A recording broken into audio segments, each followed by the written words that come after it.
நீங்களே சொல்லிட்டீங்க, கேள்வியும் கேட்டுட்டீங்க, பதிலும் சொல்லிட்டீங்க. அதனால அவர் ஊழல்வாதி என்பதற்கு அவர் பணம் கட்டுறது சாட்சி.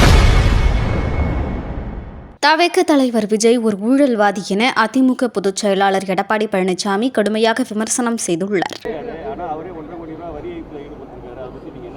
நீங்களே சொல்லிட்டீங்க, கேள்வியும் கேட்டுட்டீங்க, பதிலும் சொல்லிட்டீங்க.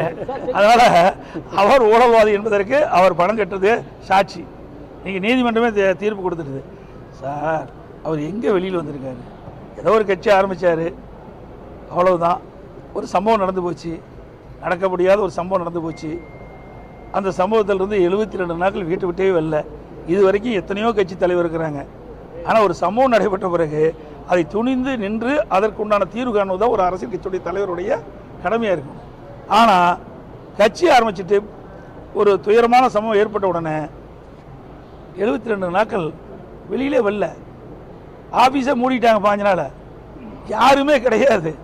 கட்சி இருக்குதா இல்லையாங்கிற நிலை ஏற்பட்டு விட்டது. இதுதான் நிலைமை, தமிழ்நாட்டுடைய நிலைமை. அந்த கட்சியுடைய நிலைமை அதுதான். முதல்வர் தொடர்ச்சியாக கடிதம் தமிழ்நாட்டு நிதி வேணும்னு எழுதியிருக்காரு.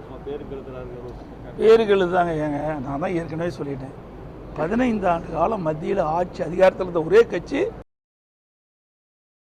செய்திகளை உள்ளது உள்ளபடி தெரிந்து கொள்ள ரெஃப்ளெக்ட் நியூஸை சப்ஸ்கிரைப் பண்ணுங்க.